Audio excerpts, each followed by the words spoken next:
Mesdames, Messieurs, bonsoir. Amoureux du sport, je souhaite la bienvenue sur le plateau de la Grande Team. Ravi de vous retrouver pour notre rendez-vous sportif quotidien. Et bien sûr, avant le top départ, je vous invite s'il vous plaît à suivre le sommaire. Et c'est maintenant, on y va. Au sommaire de ce numéro de la Grande Team, les nouvelles sportives d'ici et d'ailleurs, c'est dans LGT News. Canadian Shield, faut-il construire le milieu des éléphants autour d'un numéro 10? C'est la question au centre du débat au cours de l'actu. Excellente soirée sportive en compagnie de Marie-Christine Begré et de sa team.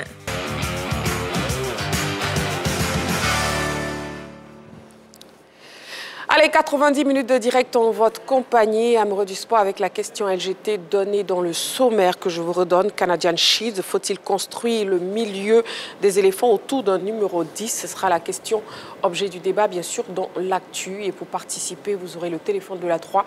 Le numéro, c'est le 27 21 59 93 99. Mais aussi, vous aurez la page Facebook de la 3. Ce soir, je serai donc accompagné de Jean-Philippe. Jean-Philippe, bonsoir. Bonsoir Marie-Christine. Roger Stéphane, bonsoir. Bonsoir Marie-Christine. Votre micro. Bonsoir Marie-Christine. Voilà. Coach Grattecap, bonsoir. Bonsoir Marie-Christine. Nous sommes jeudi. Oui, tout à fait. Donc nous avons Martial Go. Heureux de vous retrouver un autre jeudi. Voilà. Merci beaucoup et bonsoir Martial Go. Bonsoir Marie-Christine.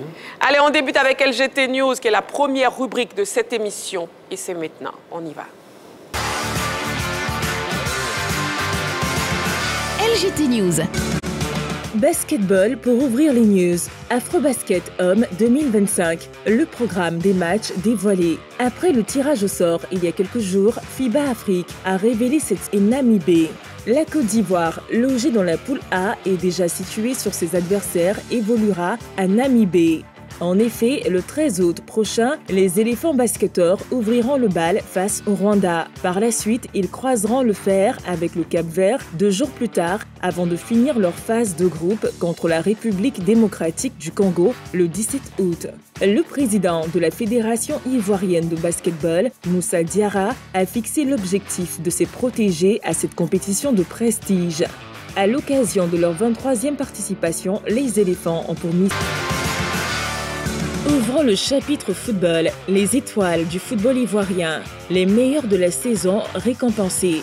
La soirée gala récompensant les meilleurs acteurs de la saison à travers les étoiles du football ivoirien a eu lieu hier à l'Hôtel des Armées du Plateau, en présence du ministre délégué des Sports, Adjei Silas Metch, et plusieurs sommités du football ivoirien. Les lauréats de l'édition 2025 ont été révélés aussi bien en Ligue 1, Ligue 2 qu'en D3 du championnat masculin et féminin. Sans surprise, Drissa Bamba, auteur d'une saison exceptionnelle avec le Stade d'Abidjan, a raflé 2 prix.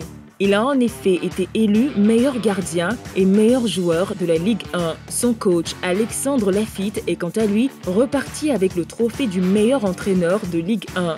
Yohan Armel de l'Entente sportive d'Agboville a eu la palme de meilleur joueur de la Ligue 2. Kanguessan Binoël a été élu meilleur joueur de la Division 3. À noter que le prix spécial du meilleur joueur ivoirien évoluant à l'étranger a été attribué à Franck Yannick Kessié. D'autres prix ont été donnés au cours de cette cérémonie de distinction. Je suis très content parce que les années précédentes, j'ai été plusieurs fois nominé. Avant que je n'ai pas été au Nigeria, mais je n'ai pas été élu meilleur gardien. Mais je ne me suis jamais découragé. Je me suis dit qu'un jour, avec le travail, ça allait payer. Et aujourd'hui, ça a été le cas. Vraiment, je suis très content. C'est le résultat d'un travail abattu toute la saison et aussi depuis 2 ans et demi, avec un staff, avec des joueurs, avec une direction, un président. Et donc forcément, lorsque vous êtes tout en haut, on a tendance à vous récompenser individuellement. Mais voilà, c'est la récompense aussi pour tout un collectif et voilà, c'est une grande fierté. On l'a vécu avec beaucoup de satisfaction, il faut reconnaître, parce que chaque année on a envie de faire plus et quand vous avez 4 ans d'expérience en termes d'organisation, vous vous imposez certaines exigences en termes donc, de résultats. Et je pense que les résultats, on l'a obtenu au regard donc, de la joie, de la satisfaction qui se lisait sur le visage donc, de nos différents lauréats. Tout cela grâce au soutien donc, institutionnel du ministère des Sports et puis de d'autres partenaires privés comme ce grand monsieur Yamoussou Clément qui est auprès de nous, qui nous soutient, comme également les autres partenaires qui nous ont accompagnés. Donc on est satisfait d'avoir donné en mode de la joie, le sourire donc, à ces garçons-là qui le méritent, qui jour et nuit, pas jour et nuit, je veux dire sous le soleil, sous la pluie, joue au foot pour produire des résultats qui nous donnent des sensations. Et nous, en tant que journalistes, on est témoins de ces performances. À un moment donné, il faut s'arrêter pour les honorer, les récompenser et les motiver à faire plus.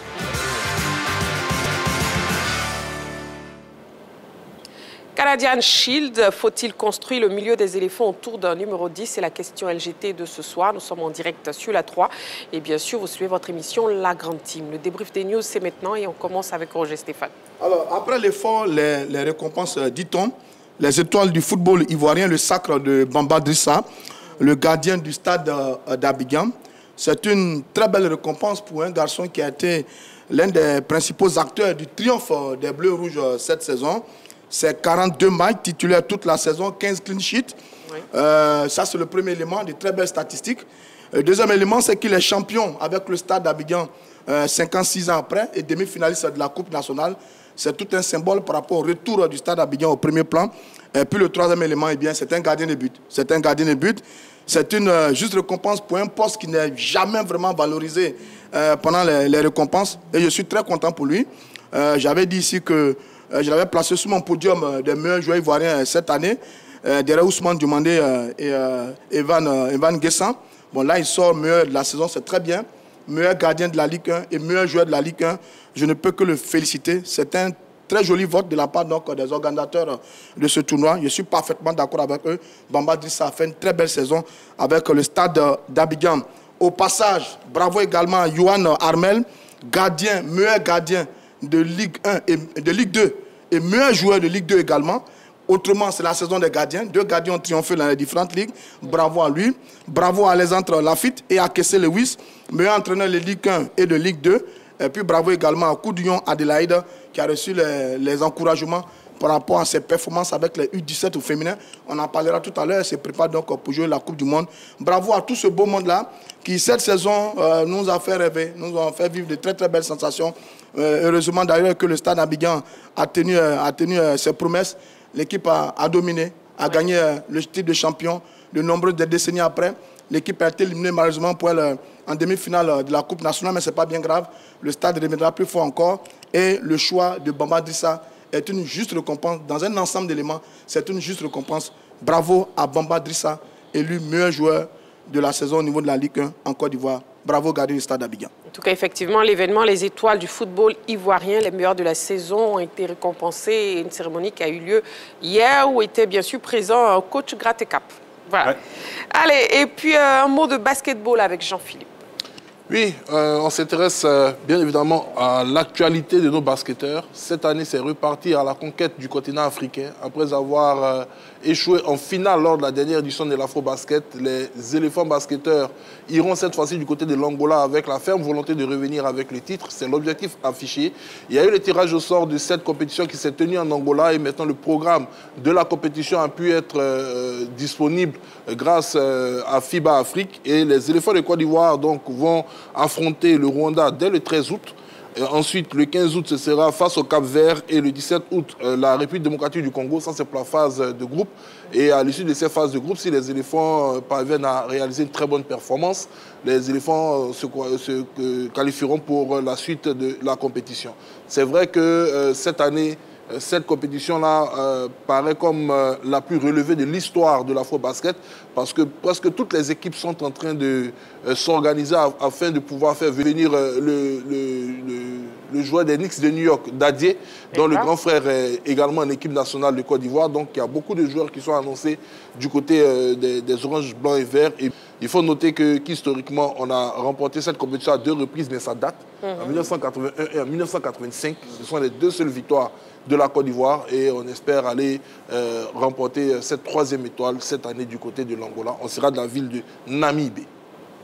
On l'espère, en tout cas, on croise les doigts, Jean-Philippe. Et puis, Ligue des Nations, Cristiano Ronaldo, oui, qui propulse le Portugal en finale. Coach Gratte-Cap. Oui, moi je trouve que ce que fait Ronaldo là, c'est exceptionnel, hein, ce qu'il réalise à 40 ans. Ronaldo, c'est près de 940 buts en championnat. Alors certes, aujourd'hui, il évolue dans un championnat de seconde zone en Arabie Saoudite, mais c'est près de 140 buts en sélection. Hier, il a encore marqué. Ronaldo, c'est un grand professionnel, hein, c'est un travailleur acharné. C'est pour moi celui qui incarne le mieux la valeur travail. Et puis... Le Portugais continue d'impacter le football de haut niveau. C'est la preuve que, Marie-Christine, qu'avec la discipline, la détermination, des qualités physiques et techniques exceptionnelles, on peut rester longtemps performant et décisif au plus haut niveau international. Exactement, et Cristiano Ronaldo l'est encore. On va marquer une petite pause. Amoureux du sport, vous ne bougez surtout pas. Dans quelques secondes seulement, on se retrouve pour la suite de notre émission. À tout de suite.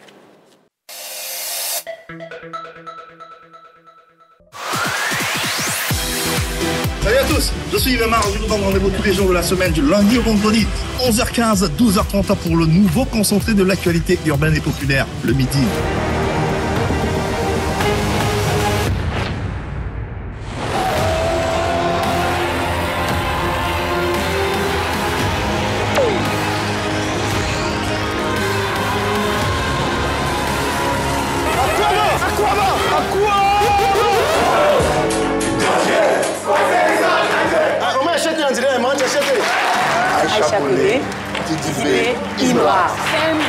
Ça sera du feu. Mais le reste, on va se fâcher. Les temps changent, les générations évoluent. Ça, c'est vrai. On dit que non. Ouais. Pour mon fils, tu sais, je suis de cœur africain. Mon nom c'est Michel Gou et Digo Kala. Tenez-vous bien parce que ça va commencer à chauffer.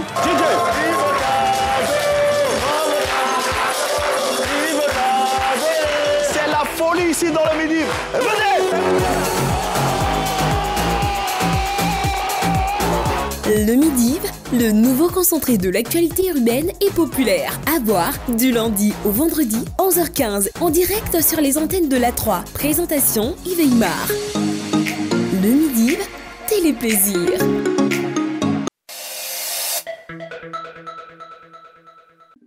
Allez, nous sommes de retour sur le plateau de la Grande Team. Nous sommes toujours en direct sur la 3 et nous passons au focus de ce soir. C'est maintenant.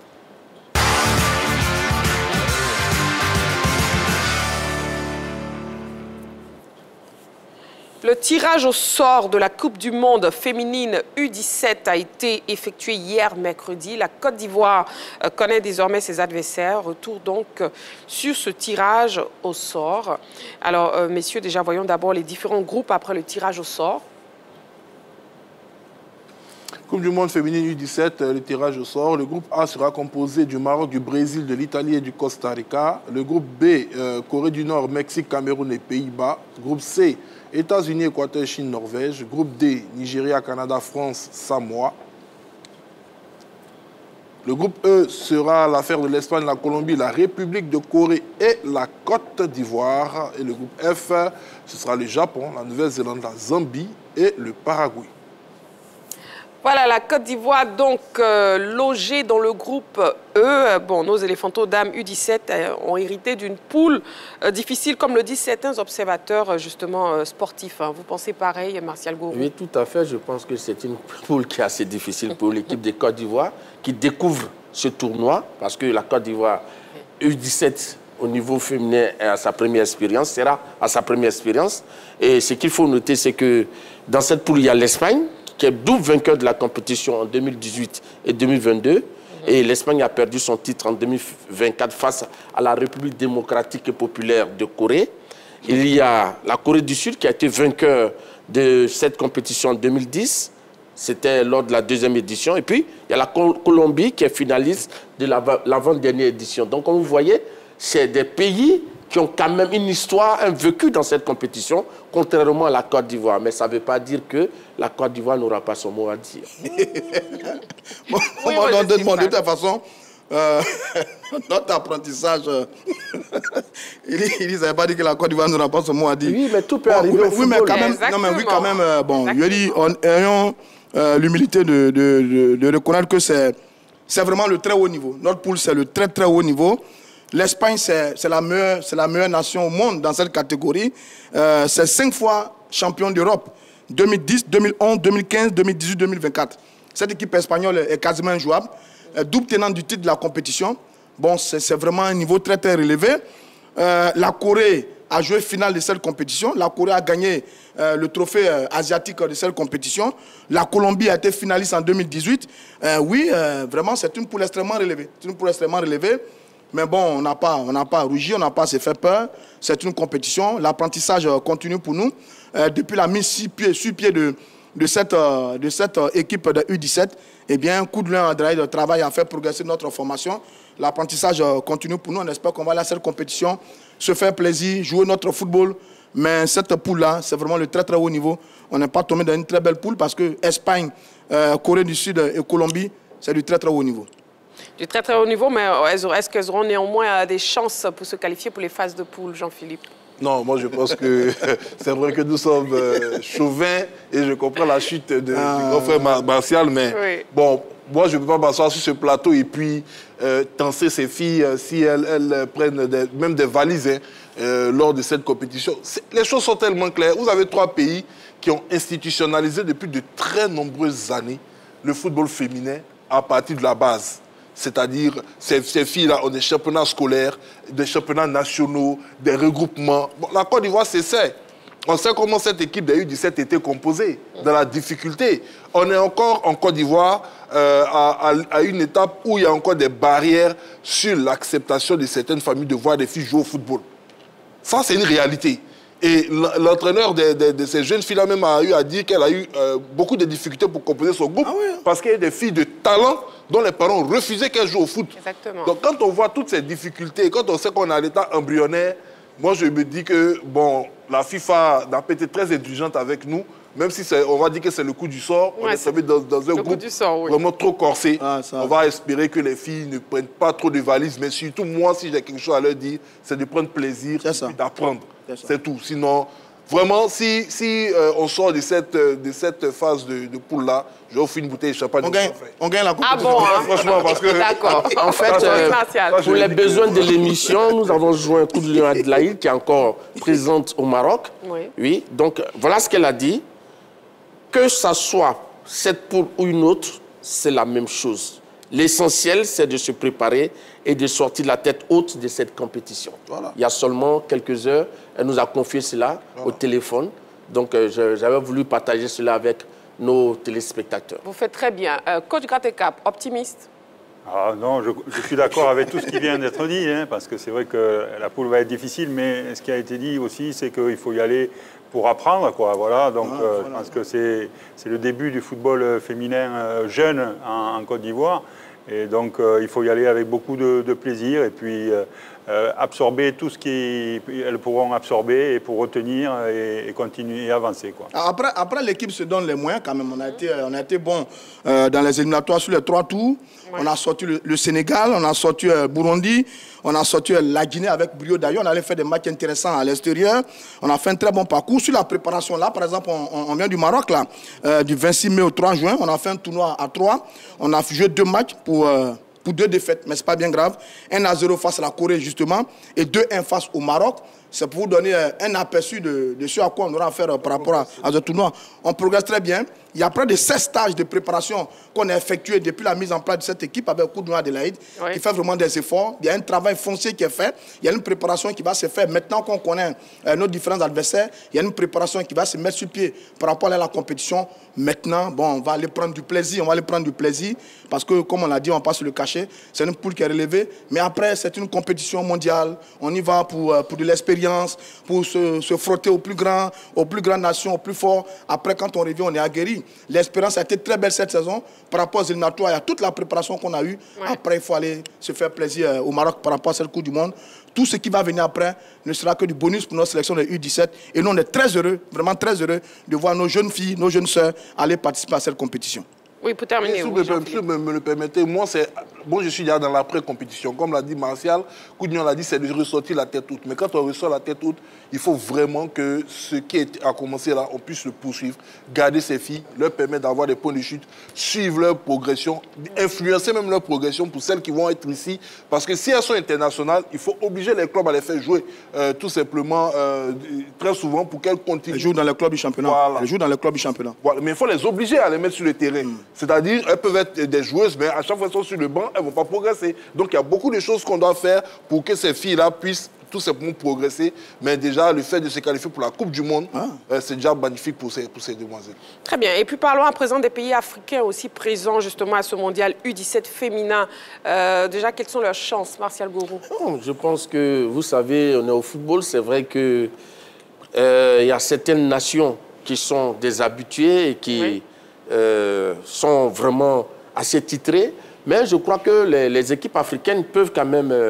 le Nigeria, par exemple, c'est vrai que ce n'est pas la même catégorie, mais au niveau du football féminin, l'équipe du Nigeria a montré qu'elle pouvait jouer à un plus haut niveau. Donc je crois que le Nigeria peut véritablement essayer de se battre pour représenter l'Afrique. Et le Cameroun est dans le groupe de la mort, et le Cameroun a sa 3e participation. Et elles peuvent saisir les chances, pourquoi pas. Maintenant, dans le groupe F, il y a la Zambie qui est. Elle se frottera au Japon. Donc, je crois que chacun peut essayer, à son petit niveau, de voir comment est-ce que concurrencer les grandes nations. Et donc, tout peut être possible au football. C'est pourquoi moi, j'ai vraiment pour habitude de ne pas trop m'avancer. Parce que le Maroc, lors de la dernière Coupe du Monde, personne ne pouvait parier que ce Maroc-là pouvait être demi-finaliste. Mais à la fin, on a vu l'équipe du Maroc atteindre vraiment pour la première fois une équipe africaine arriver à ce niveau. Donc, je crois que les équipes africaines, c'est vrai, elles rencontreront des équipes un peu plus expérimentées, mais je pense que tout peut être possible. Ça dit que il y a vu la poule du pays organisateur. Si la réalisation peut nous remettre le tableau, la poule du pays organisateur, le Maroc, champion d'Afrique en titre, voilà, poule A, Maroc, Brésil, Italie. Bon, je ne sais pas ce qui s'est passé dans ce tirage au sort, mais le pays organisateur n'est pas plus verni que les Ivoiriennes. Hein. Donc le Maroc va jouer Brésil et Italie. Bon, au monde, c'est de très grandes nations. Dans la poule B, il y a les Pays-Bas et le Mexique. Et la Corée du Nord, je crois, a gagné 2 ou 3 coups du monde, si je ne m'abuse, ceux qui ont pu voir. Donc les Camerounais également vont aller se frotter à des très grandes nations. Ensuite, le Nigeria, Canada, France, c'est aussi 2 sacrées clientes par rapport au Nigeria. Donc, dans l'ensemble, bon, on ne va pas se le cacher, c'est la Coupe du Monde. Ce sont les meilleurs de chaque continent qui viennent, les Européennes, les Asiatiques, les Américaines et les Africaines. Maintenant, après, ce qui fait la différence, c'est le niveau de nos footballs. À la base, dans l'organisation et tout le reste, bon, on va aller apprendre avec ces grandes nations. Mais sur l'ensemble du tirage au sort, les équipes africaines ne sont pas du tout vernies. Regardez par exemple la Zambie qui va se retrouver avec le Japon, le Paraguay et la Nouvelle-Zélande. Bon, messieurs, on va aller jouer cette compétition, il s'y fait plaisir. Marie-Christine, je voulais simplement dire que l'Italie et le Brésil, dans cette catégorie, ne sont pas des cadors. Ils n'ont pas vraiment un palmarès assez éloquent. Donc, c'est ce que je voulais ajouter. Non, moi, ce que je veux dire simplement, c'est la différence au niveau des équipes, au niveau des jeunes de compétition, même chez les jeunes, c'est la discipline tactique. L'assimilation de, comme on appelle, des consignes des entraîneurs et l'habitude de jeu. Là, on a des équipes africaines et on connaît le problème des formations africaines. C'est les disciplines tactiques. C'est clair. Et on est chez les jeunes filles. Tout à l'heure, Marcel a parlé, bon, je pense que c'est un exemple du Maroc chez les hommes, mais le football chez les hommes est très développé. Il existe depuis de nombreuses années. Donc, aujourd'hui, on n'est pas à l'abri de belles surprises de la part des équipes. Les sillons ont été tracés depuis longtemps. Voilà, quand on va dans une compétition. Mais chez les filles, surtout à ce niveau, c'est encore embryonnaire. Le Nigeria, par exemple, bon, aujourd'hui, il y a les tests, depuis qu'on a instauré les tests du bracelet, les tests de l'IRM, ce sont des nations qui ont pratiquement disparu des compétitions des jeunes.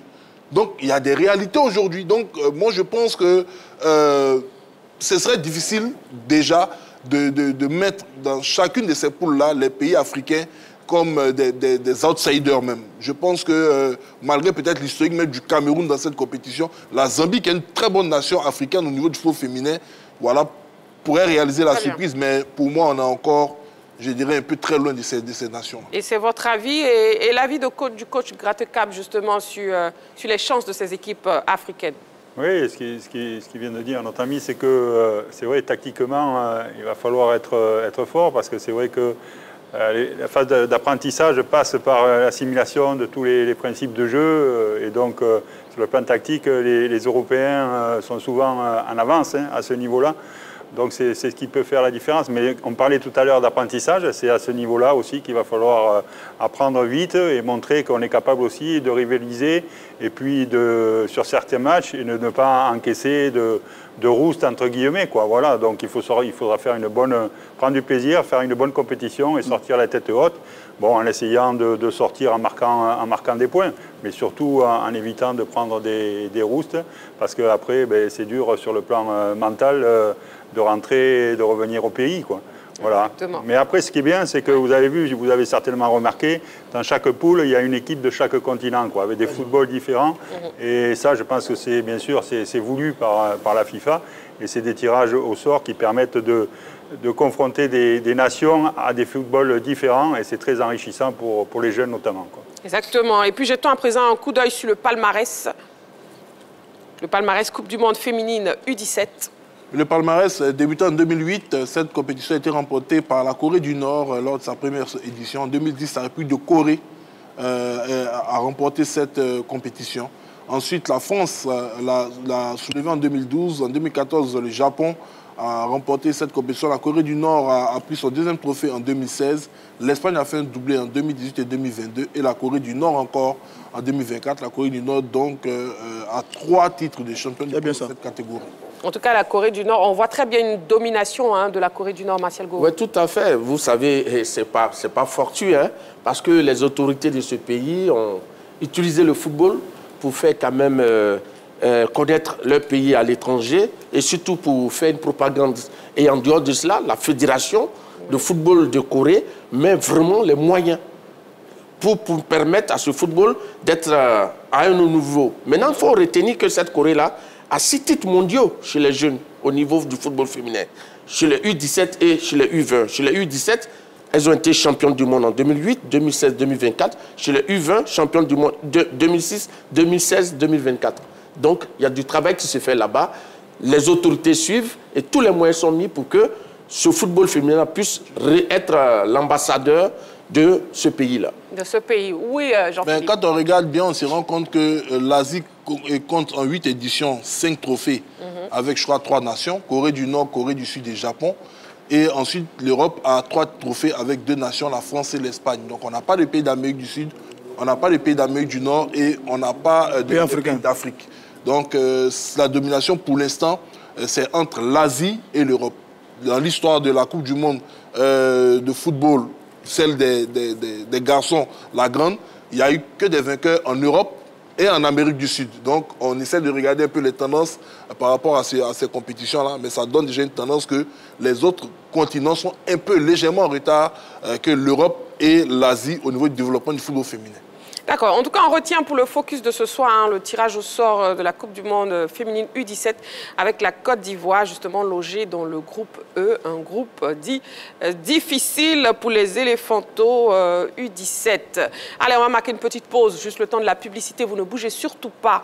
Dans quelques secondes seulement, on se retrouve pour la suite de notre émission. À tout de suite. Allez, salut à tous et bienvenue dans l'heure des Tchatcheurs et merci de votre confiance. Messieurs, installez-vous confortablement le temps de cette chaude empoignade. Mais ils doivent aller gagner. Ils doivent aller prendre 3 points en déplacement.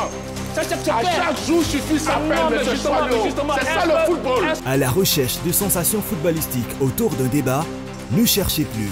L'heure des Tchatcheurs, le débat sportif par excellence, déroule le tapis rouge pour des débats encore plus fun. Tu emploies le bon parce qu'il faut les employer. Plus chaud bouillant et plus critique. Quand tu es un compétiteur, tu ne te laisses pas marcher dessus. Je suis désolé. On peut tout me raconter, mais il n'y a pas photo. Sinon, parce que tu es champion d'Afrique, c'est fini, tu es titulaire à part entière. L'heure des Tchatcheurs n'a jamais été aussi envoûtante comme cette saison. Monsieur Massagourou, 3 finales. C'est le football. 2 en déplacement, 1 à la maison. Ah donc tu n'aimes pas les finales, monsieur Choileau? Non, c'est pas ça. Mais je pense une défaite encourageante. Donc ça veut dire quoi? Il y a le profil, il y a la polyvalence. Oui, des éléments qui importent. Laisse-nous attendre. Magat et ses Tchatcheurs, sans langue de bois, vous donnent rendez-vous du lundi au vendredi à 10h en direct sur la 3. Les débats plaisir, c'est toujours sur la 3. Allez, salut. La 3, nous offrons 3 fois plus de sport.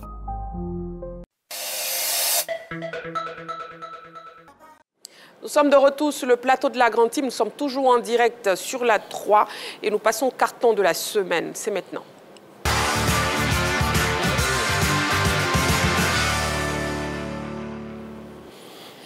Le principe des cartons de la semaine, bien sûr, chaque membre de la team choisit de commenter un fait de l'actualité sportive et il attribue un carton selon son appréciation. Le carton vert, satisfaction. Le carton rouge, sanction. Et le carton jaune, avertissement. Coach Grattecap, votre carton, s'il vous plaît. Alors, mon carton, c'est un carton vert cette semaine pour Luis Enrique, entraîneur du Paris Saint-Germain. Oui. Donc pour le travail abattu et cette victoire en Ligue des Champions. Parce que je voulais signaler, au-delà de la stratégie et du jeu produit, basé sur un jeu de possession et des transitions rapides, où tout est prévu, il y a un gros travail à ce niveau-là. Je voulais mettre en valeur la force que dégageait l'équipe et l'état d'esprit des uns et des autres au service du collectif. Et alors c'est sûr qu'il a fait des essais, beaucoup, il a cherché. Oui. Paris est passé par la petite porte, mais s'est qualifié et lui il était convaincu qu'il allait y arriver. Il avait dit en début de saison, nous on sera au rendez-vous. Voilà, donc il avait confiance, il a donné la confiance à de jeunes joueurs, c'est la deuxième équipe la plus jeune qui a remporté la Ligue des Champions, des jeunes comme Doué, Dembélé, Vitinha, Neves, qui auraient pu imaginer que ces jeunes allaient être à ce niveau de performance. Et moi je pense que c'est un grand artisan de cette victoire-là et c'est pour ça que je voulais saluer. Il avait les pleins pouvoirs sur le domaine sportif. Dans le domaine du recrutement, s'il n'est pas d'accord avec un joueur, il ne vient pas. Et il dit les choses quand il faut les dire. Et je pense que si certains dirigeants pouvaient se servir de cette réussite et laisser travailler leur entraîneur et lui faire confiance, je pense que ça serait une bonne chose pour notre football, quoi. Voilà, donc carton vert pour le coach Luis Enrique. Et puis Martial Gourou, votre carton. Marie-Christine, oui. Je pense que nous allons faire dans le rouge. Ah. Oui.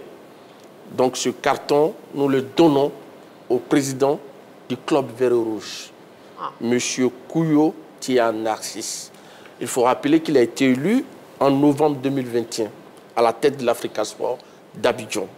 Il avait fait également la promesse que la formation vert et rouge ne passerait pas plus d'un an en Ligue 2.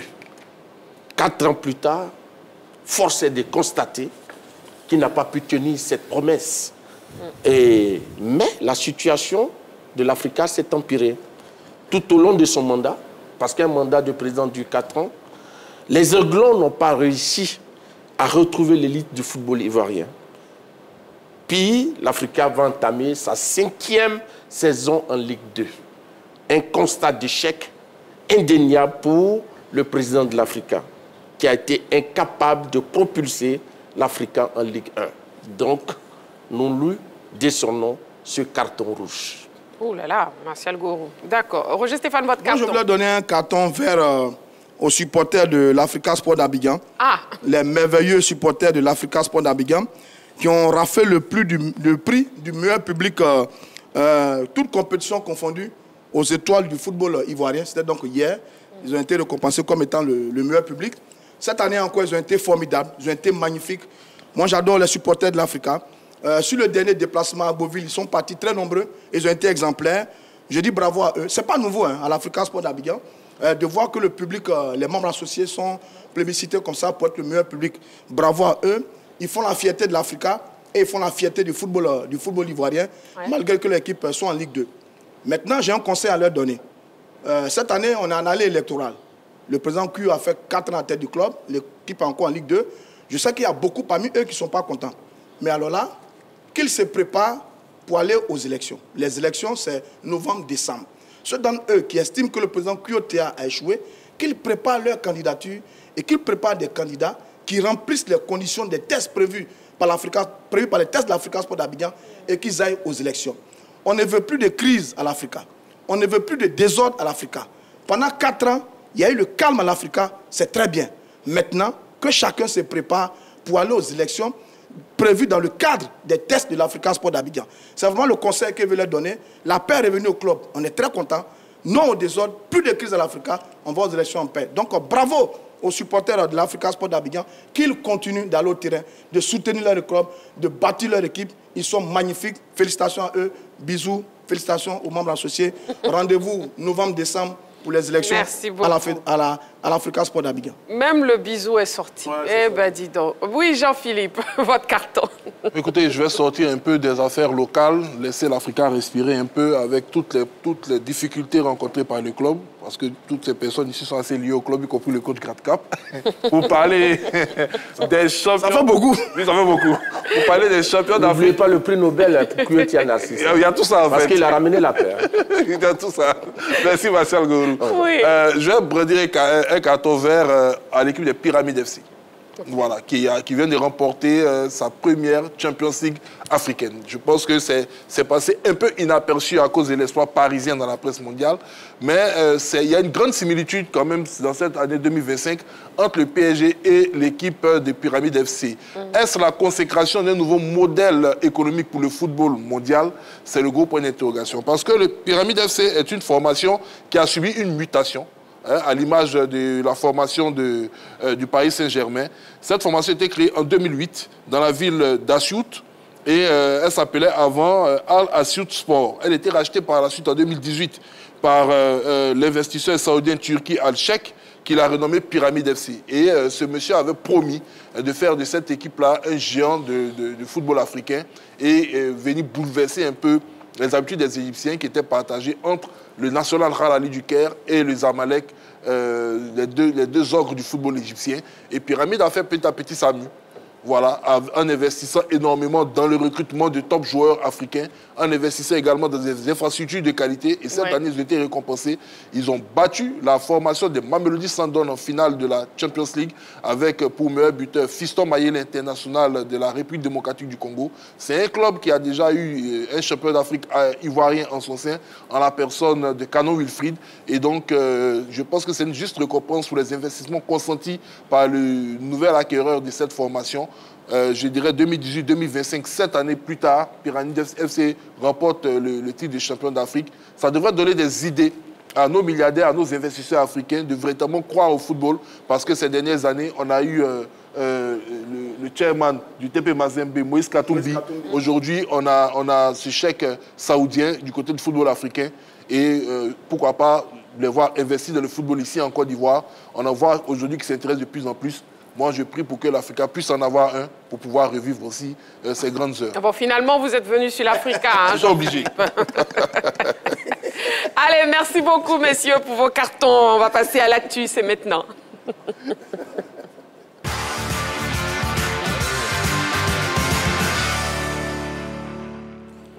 Et bien sûr, vous savez que dans cette émission, vous pouvez participer, vous pouvez nous appeler. Il est grand temps, il est temps. Le téléphone est ouvert, le 27 21 59 93 99. 27 21 59 93 99. La question LGT. Canadian Shield, faut-il construire le milieu des éléphants autour d'un numéro 10 ? Au moment où les éléphants se préparent à débuter le tournoi Canadian Shield face à la Nouvelle-Zélande, les attentes sont grandes concernant les choix du sélectionneur au milieu de terrain. Faut-il construire le milieu des éléphants avec un numéro 10 ? Ce sujet de la rédaction nous donne les premiers éléments d'appréciation. On regarde.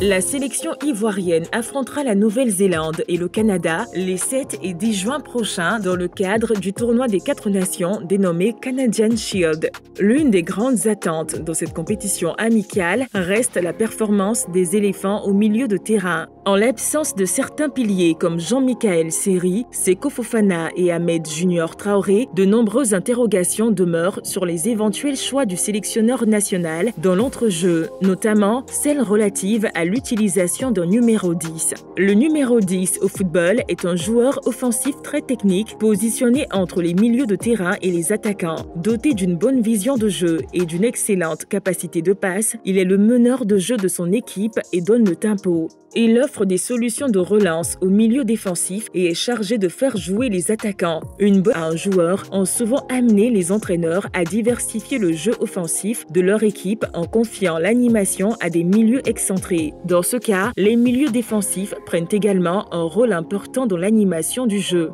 La Côte d'Ivoire a connu dans son histoire des numéros 10 de légende comme Kalé Biali, Mo Emmanuel, Begré Yago, François Zawi, Magui Serjalin ou encore Gaël Chiressoa. Cependant, les éléphants ont rarement joué avec des numéros 10 depuis les années 2000. Le sélectionneur Emers Faye a quelquefois essayé des joueurs comme Lazare Amani, Ahmed Junior Traoré, Jérémy Boga et Yamad Diallo dans ce registre, mais il n'en a jamais fait une option tactique majeure. En plus des joueurs précédemment cités, avec l'avènement de Parfait Guillagon, un footballeur taillé pour ce poste, le technicien ivoirien va-t-il opérer la révolution tactique en utilisant systématiquement un numéro 10 dans son dispositif? La sélection ivoirienne serait-elle mieux équilibrée et plus efficace?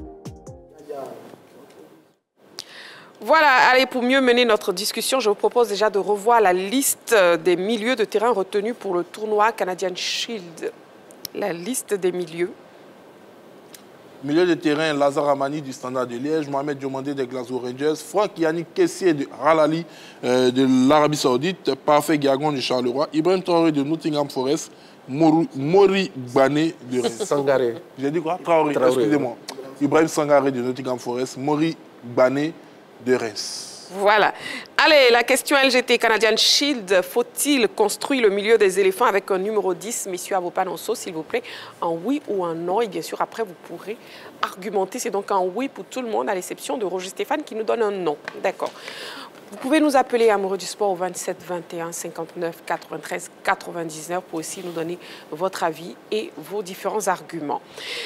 Coach Gratte-Cap, on va commencer avec vous. Pourquoi ce oui?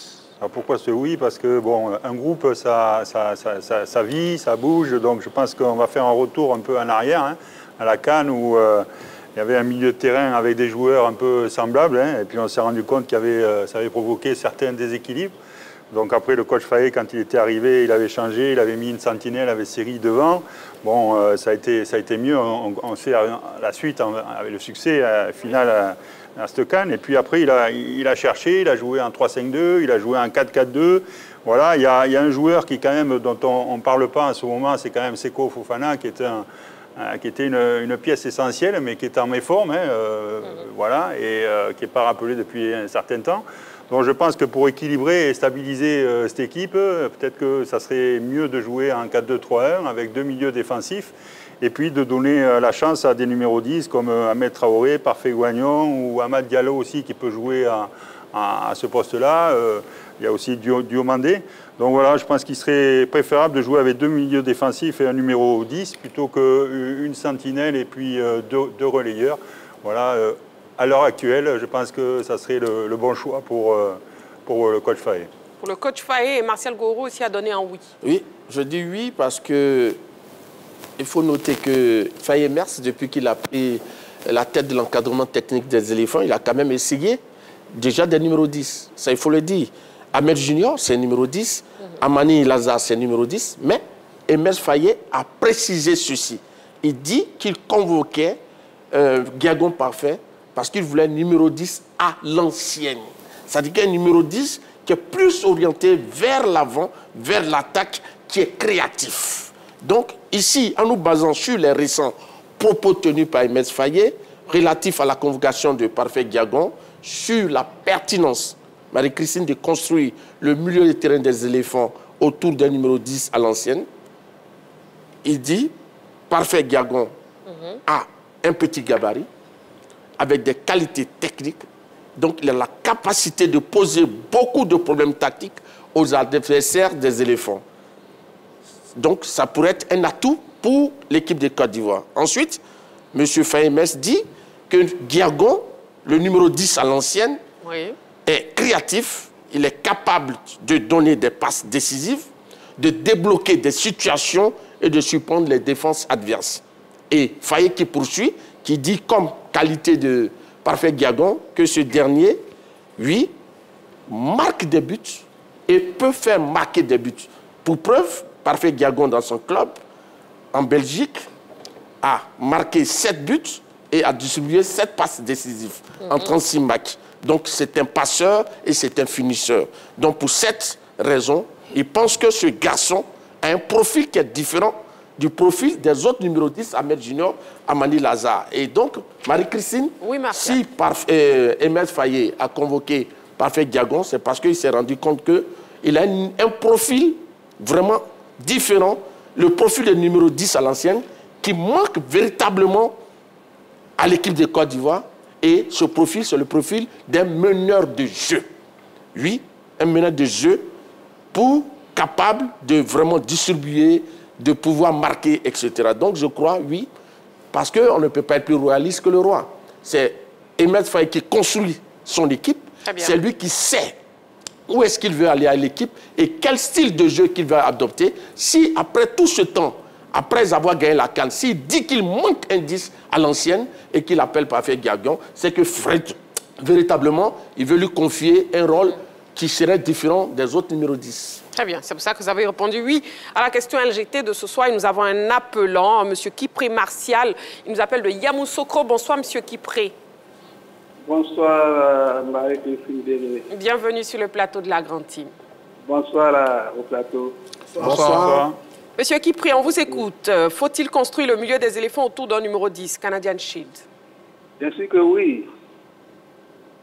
Parce que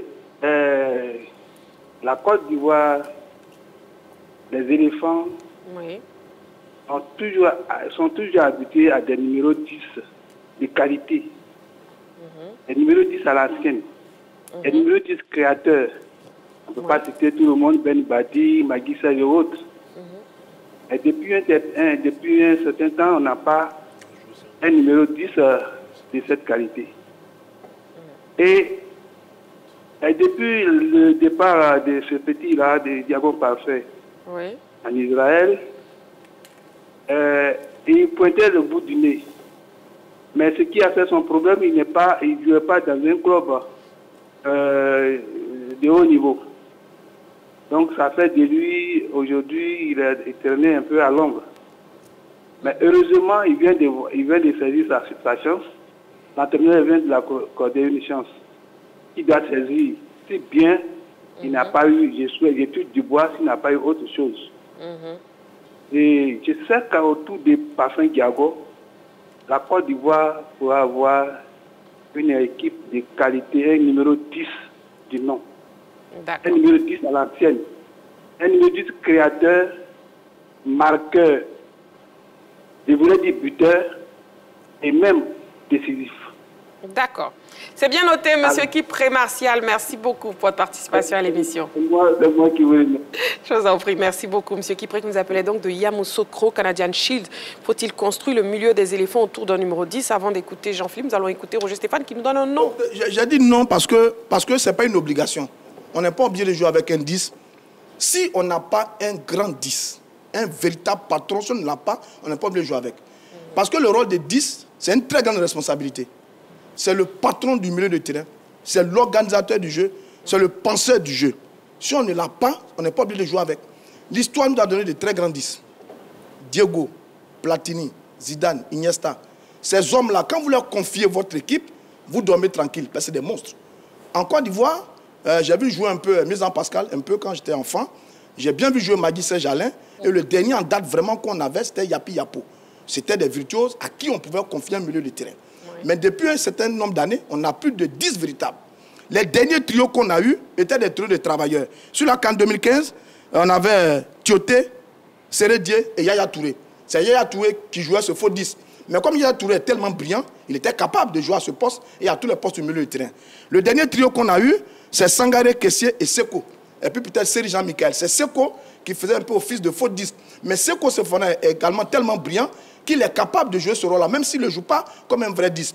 Or, il se trouve qu'aujourd'hui, la liste que moi je vois, ces garçons-là n'ont pas la carrure pour porter un rôle de numéro 10 avec les éléphants du Côte d'Ivoire. Ils ne l'ont pas. C'est pour ça que je dis on n'est pas obligé.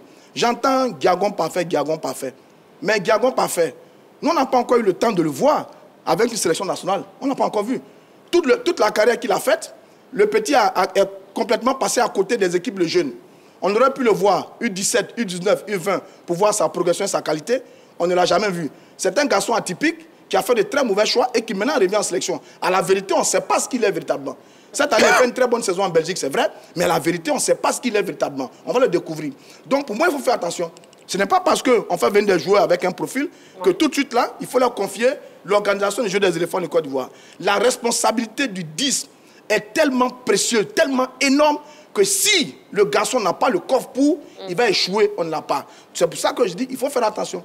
Il faut faire attention. Nous, sur ces dernières années, on a plutôt joué à 3 milieux de terrain qui étaient des boss pour boss, milieu récupérateur, milieu relayeur, boss pour boss, capable de tourner, faire un dépassement de fonction, être capable de se porter vers l'avant, capable de replier du type caissier. Il est capable de faire tout ça. Sangaré est capable de faire tout ça. Seko Fofana est capable de faire tout ça. On l'a fait, ça marchait par moment, ça a été lourd par moment, mais c'est des joueurs énormes avec d'énormes qualités.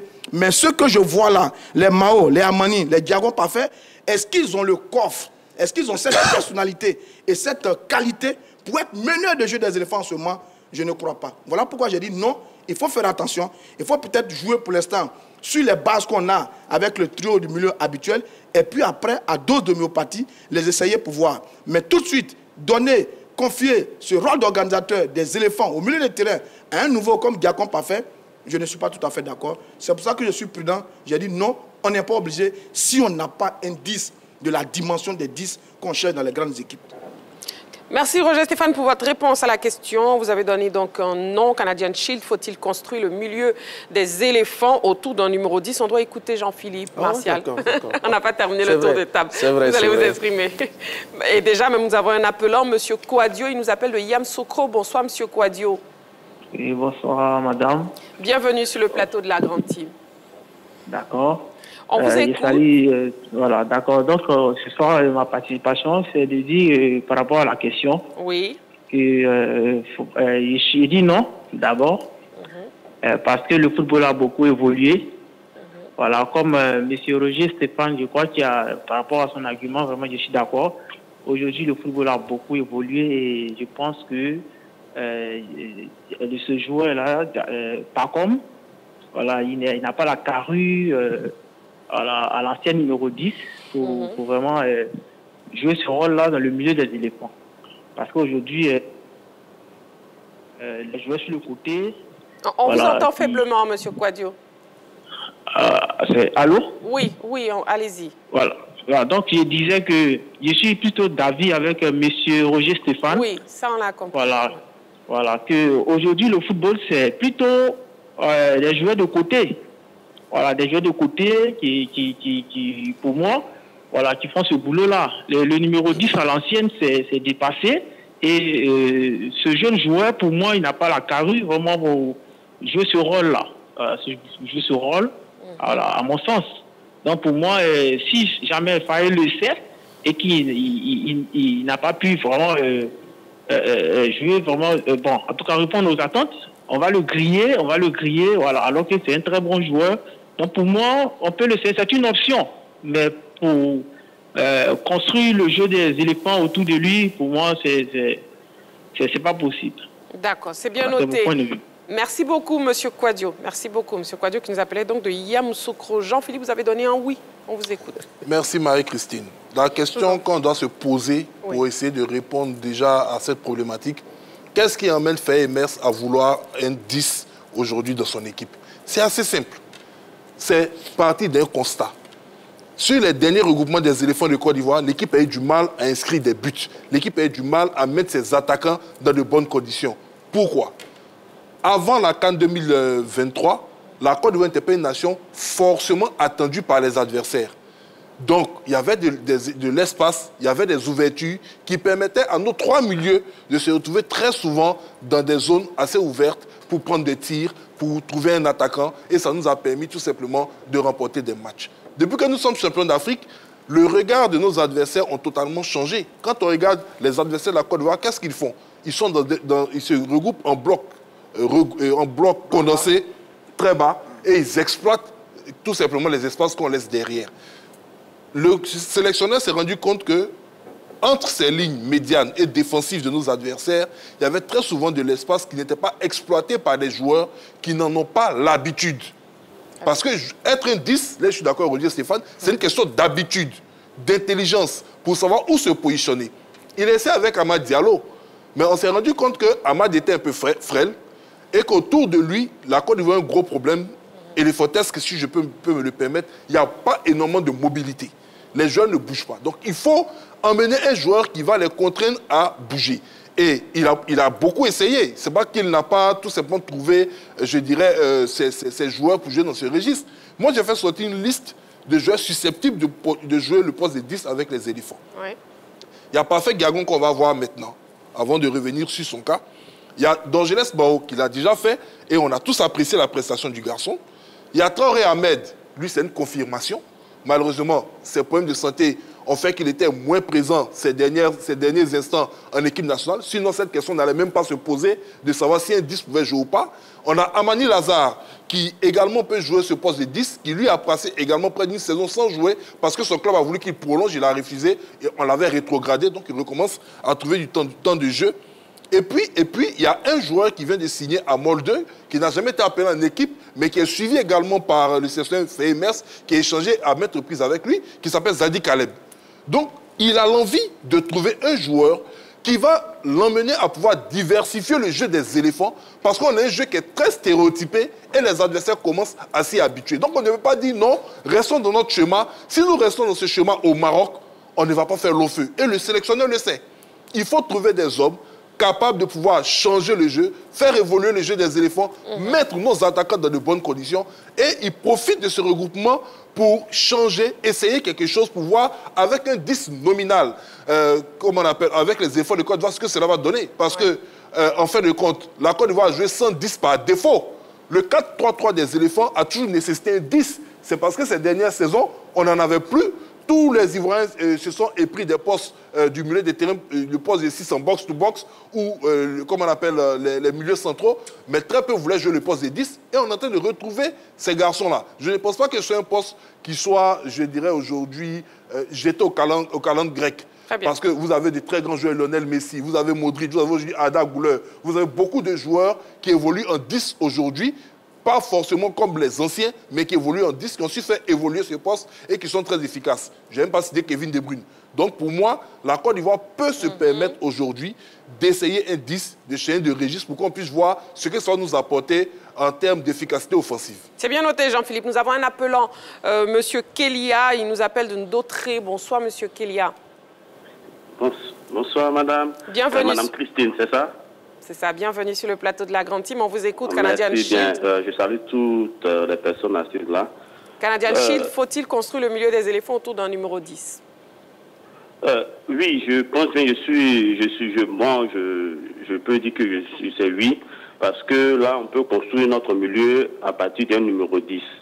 Parce que, comment on appelle ça, tout au long de notre regroupement, Fehemers a toujours cherché à avoir un numéro 10. Ouais. Et lorsqu'il... je peux le dire, il sélectionnait les joueurs, on voyait que rien ne marchait, c'était un peu compliqué. Donc, lorsqu'il convoque aujourd'hui certains milieux, certains nouveaux comme Parfait Gagon, je pense bien à travers le jeu de Parfait Gagon, ça peut changer quelque chose. Nous remarquons que le football de maintenant là a changé. Voilà, quand vous prenez un peu le Barça avec Pedri, Gavi, ces petits-là, vous voyez qu'il y a un changement. Donc, voilà, à travers ce nouveau venu-là, quelque chose peut changer dans notre football et puis notre sélection. Donc, je suis d'accord avec ça. Le numéro 10, Gagon peut changer quelque chose. Et ça va nous permettre véritablement de pouvoir aller de l'avant. Parce que lorsque nous regardons un peu le jeu de Gagon, ce n'est pas pour le griller, mais c'est pour que véritablement il puisse apporter quelque chose de nouveau. Voilà, on a vu tous ce qui se passait, parce que sans véritablement tourner un peu du notre milieu, c'est un peu compliqué. C'est un peu compliqué. Donc, voilà, à travers ce nouveau numéro 10 là, quelque chose peut changer à travers notre sélection. Et voilà, c'est la bienvenue, hein, moi je pense bien. La venue de Gagon avec les autres vont permettre un changement au niveau de notre milieu de terrain. Moi, voilà, c'est mon avis. C'est bien noté. Merci beaucoup pour votre avis, M. Kélia. Merci beaucoup. Canadian Shield, faut-il construire le milieu des éléphants autour d'un numéro 10? Martial Gouraud désirait ajouter comme je disais, j'ai dit que si l'entraîneur qui a utilisé de nombreux 10, il les a cités tout à l'heure, et qu'aujourd'hui, il dit qu'il veut un 10 à l'ancienne, c'est parce que quelque part, il a identifié une faiblesse au niveau du jeu des éléphants. Ça, c'est d'abord ça. Et donc, il veut trouver une solution tactique. C'est pourquoi il appelle ce numéro 10 à l'ancienne. Et lui-même, il a donné toutes les qualités du garçon. Et donc, il y a son côté explosivité et imprévisibilité. Buteur, passeur. Donc, je voudrais dire que l'entraîneur a supervisé le garçon. Il a dit même lors de sa conférence, il y a des gens qui sont allés le regarder. Et c'est parce qu'il a vu des qualités en lui que les autres n'avaient pas et qu'il l'a appelé. Donc, naturellement, on ne peut pas dire qu'on ne peut pas confier le numéro 10 à Gagon Parfait. Parce que M. Faye-Mess, qui est payé pour diriger l'encadrement technique des éléphants, l'a vu et il dit qu'il a la capacité de pouvoir jouer ce rôle-là. Donc, je crois que l'entraîneur l'a vu et donc c'est à partir de ses qualités. Donc, essayons de le voir. Maintenant, si on le lance dans le tournoi et qu'il ne fait pas mieux que les premiers 10 qu'on a connus, peut-être là, on pourra tirer des conclusions. Mais pour l'instant, c'est un garçon qui est pétri de talent. On l'a vu ici à ses débuts à l'Africa. C'est vrai qu'il n'a pas été propulsé à travers les différentes équipes de l'équipe de Côte d'Ivoire, mais tout le monde était étonné de voir qu'un garçon aussi talentueux ne soit pas présent dans les différentes sélections. Aujourd'hui, on répare, pour moi, entre griffes, une injustice. C'est un joueur de qualité et je pense que si l'entraîneur l'encadre, il pourra mieux faire. Oui, Roger Stéphane. Ça veut dire que moi, le problème n'est peut-être pas Gagon Parfait en lui-même, mais le problème, c'est la solution à ce poste. Moi, quand je regarde le coffre des garçons qui sont là, j'ai pas beaucoup confiance. J'ai pas beaucoup confiance. Et Gagon Parfait, il est encore un mystère pour nous tous. Faye-Mess l'a déjà appelé beaucoup de garçons dans ce groupe qui sont partis, qui sont revenus, qui sont partis, qui n'ont pas réussi encore à s'imposer avec les éléphants. Il y a l'exemple de l'Athlète Emmanuel, qui a été brillant en Ligue 2 en Championship anglaise. Et puis après les élections, ça n'a pas jusqu'à présent donné grand-chose. Donc la même chose peut se répéter avec Gagon Parfait sur l'appréciation de Faye-Mess. Le sélectionneur peut se tromper très souvent.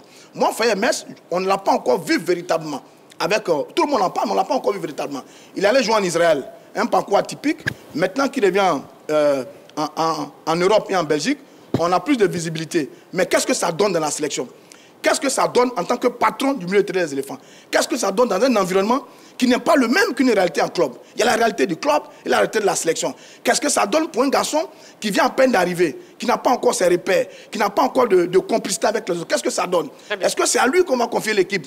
Je dis attention, il faut faire attention. C'est un couteau à double tranchant. La première phase, c'est que si le garçon échoue, sur tout ce qu'on est en train de dire de lui, s'il échoue, il est grillé à jamais. Et deuxièmement, si Faye, qui en parle si bien, ne trouve pas le bon cadre pour l'utiliser, le petit est mort. C'est pour ça que je dis, moi, j'attends de voir. Le tournoi, il arrive. Évidemment, on va laisser, on verra. Mais c'est un peu l'inconnu. C'est un peu l'inconnu. Et donc, on attend que des éléments viennent nous conforter. Vous attendez donc de voir. Voilà, on peut lui faire confiance. Nous avons un appelant, M. Méa. Il nous appelle de Dabou. Bonsoir, M. Méa. Bonsoir, Madame Christy. Bienvenue sur le plateau de la Grande Team. Et on vous écoute. Faut-il construire le milieu des éléphants autour d'un numéro 10, Canadian Shield? M. Méa. Bon, moi, je suis d'accord avec l'entraîneur, avec le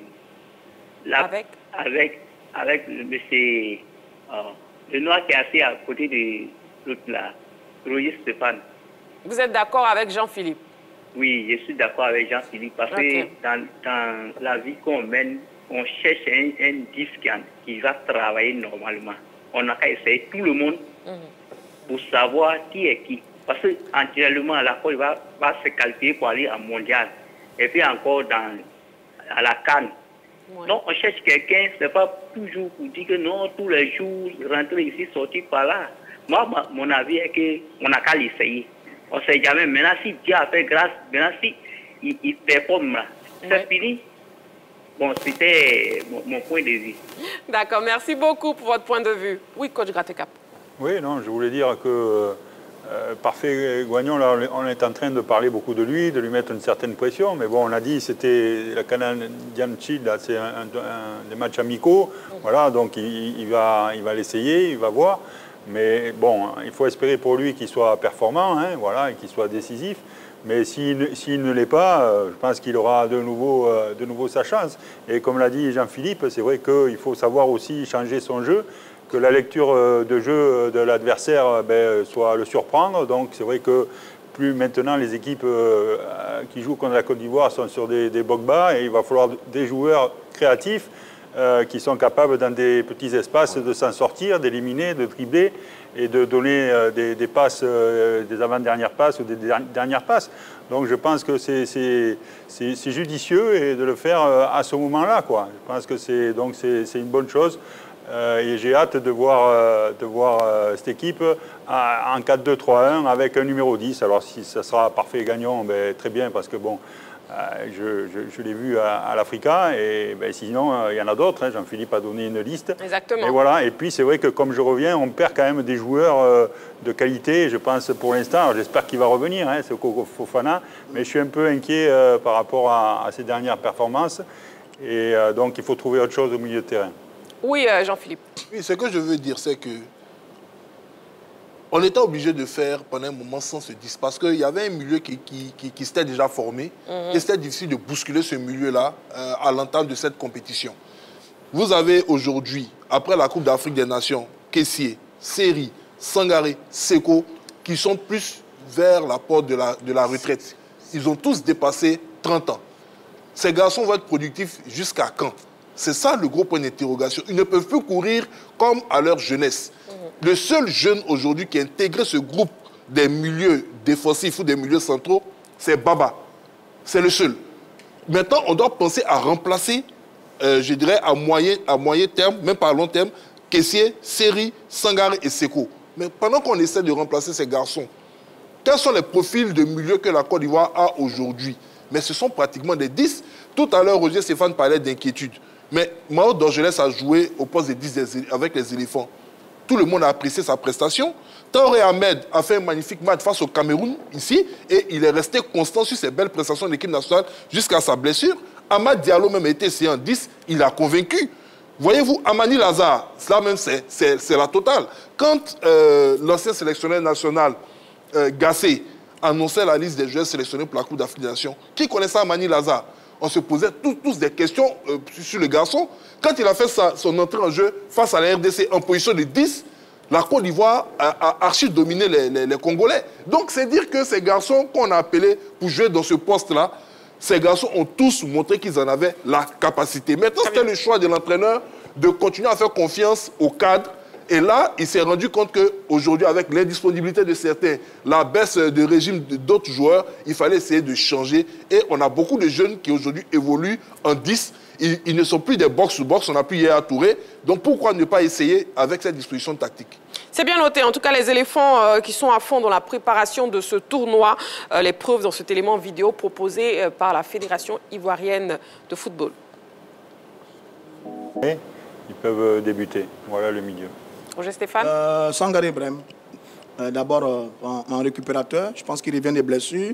Il a fait une compétition, il a un peu mieux fini sa saison avec l'équipe de Nottingham Forest. Il a envie de jouer, il a perdu sa place dans cette équipe des éléphants. Donc je pense qu'il a un peu faim, il est un peu revanchard, il a envie de trouver sa place. Il pourrait être une belle option. Bon, Franck Kessié, il est égal à lui-même, évidemment, lui, il n'y a rien à dire. Et puis Amani Lazare. Parce qu'Amani Lazare, contrairement à tous les autres, c'est celui qui a joué un peu plus longtemps avec les éléphants de Côte d'Ivoire. Parce que tous ceux qu'on cite là, ils ont joué des bouts de match. Mao, c'est bout de match. Amani, c'est bout de match. Diago, on n'a pas encore vu.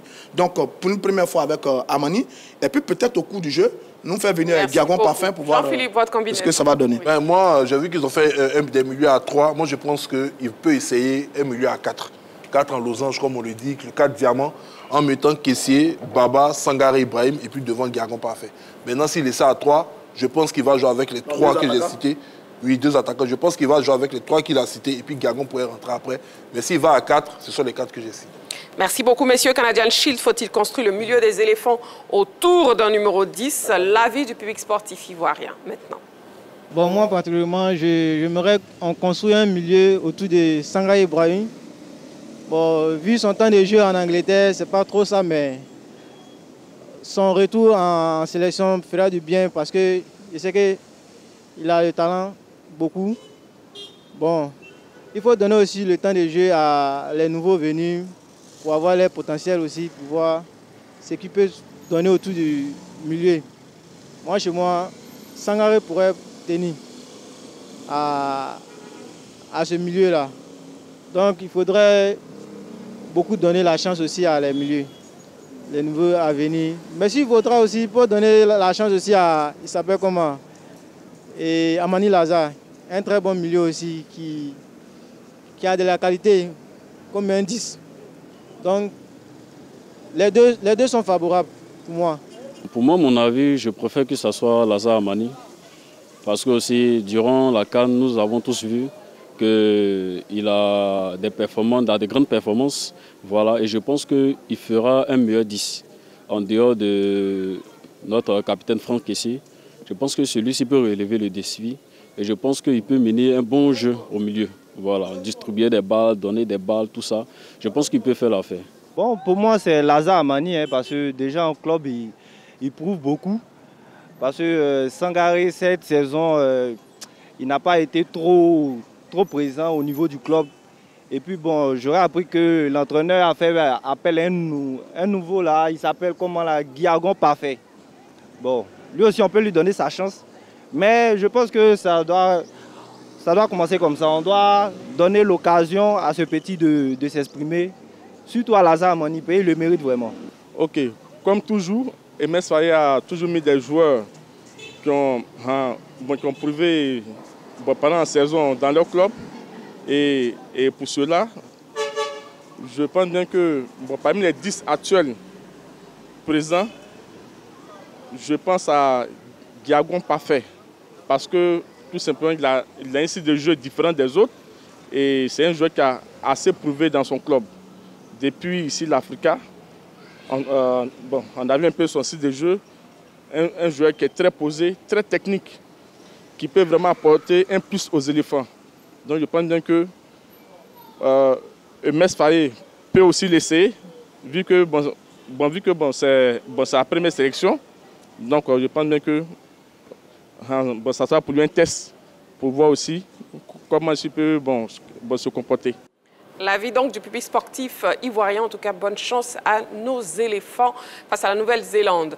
Allez messieurs, le plus calé, c'est maintenant.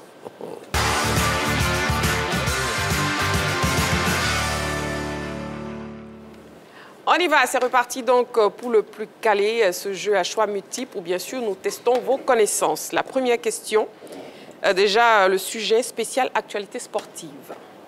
Première question, qui est l'actuel leader du championnat du monde de Formule 1? A.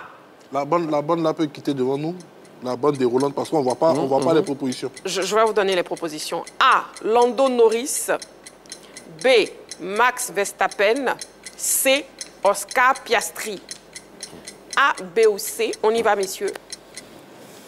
La réponse B, pour tout le monde, à l'exception de Jean-Philippe, qui nous donne la réponse A. Et bien, c'est la réponse C. Oscar Piastri. Comment j'ai fait? Le pilote australien mène la saison de Formule 1 après 9 grands prix. Il dévance son coéquipier britannique Lando Norris et le champion du monde sortant, le néerlandais Max Verstappen. Deuxième question. Non, Verstappen va premier. Quelle joueuse française a atteint le dernier carré du tournoi de Roland-Garros 2025? A. Caroline Garcia. B. Loïs Boisson. Ou C. Varvara Gracheva. La réponse B pour tout le monde, exactement, c'est la réponse B. Loïs Boisson. La 301e joueuse mondiale ayant bénéficié d'une invitation est la sensation de l'actuelle édition du tournoi de Roland-Garros. 3. Quel pays a remporté l'Euro U17 masculin de football cette année? A. Le Portugal. B. La France. C. L'Italie. Portugal, France, Italie. Messieurs, à vos ardoises, on y va. La réponse C pour tout le monde. Eh bien, c'est la réponse A, le Portugal. La Seleção a battu 3-0 la France en finale. C'est son 3e titre dans la catégorie. 4e question. Je ne l'ai pas vu, je ne l'ai pas vu. Quel club a terminé champion de la Saudi Pro League cette saison? A. Al Ahly, B. Al Hilal, C. Al Ittihad. A, B ou C? On y va, messieurs. Trompez-vous s'il vous plaît. Oh, pourquoi tu fais ça? La réponse A pour coach Gratekap et pour Martial Gourou. La réponse C pour Roger Stéphane et Jean-Philippe. C'est la réponse C, Al Ittihad. Oui, pas bon. Voilà. La cinquième et dernière question. On écoute bien, messieurs. Quel coureur africain détient la meilleure performance mondiale de l'année aux 100 mètres? A. Letsile Tebogo. B. Akani Simbine. C. Ferdinand Omanyala. A, B ou C? C'est la réponse B pour Coach Gratekap et pour Martial Gourou et c'est la réponse A pour Roger Stéphane et Jean-Philippe. La bonne réponse est la réponse B, Akani Simbine. Le sprinter sud-africain détient la meilleure performance mondiale de l'année avec un temps de 9 secondes 90 établi le 12 avril 2025 au meeting de Gaborone au Botswana. Les résultats à présent, qui est le plus calé, qui est le moins calé, une égalité parfaite pour tout le monde, effectivement. Bon, finalement, vous allez tous esquisser des pas de danse avant qu'on puisse terminer l'émission de ce soir, si la régie nous le permet. Voilà. S'il vous plaît, bougez maintenant, avant la fin.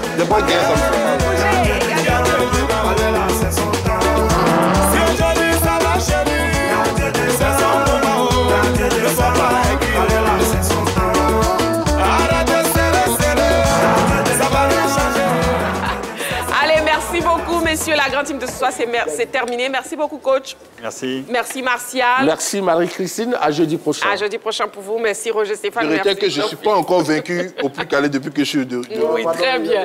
Merci, amoureux du sport. Allez, rendez-vous est donc pris demain en direct 20h30. D'ici là, prenez soin de vous et n'oubliez pas, faites toujours du sport.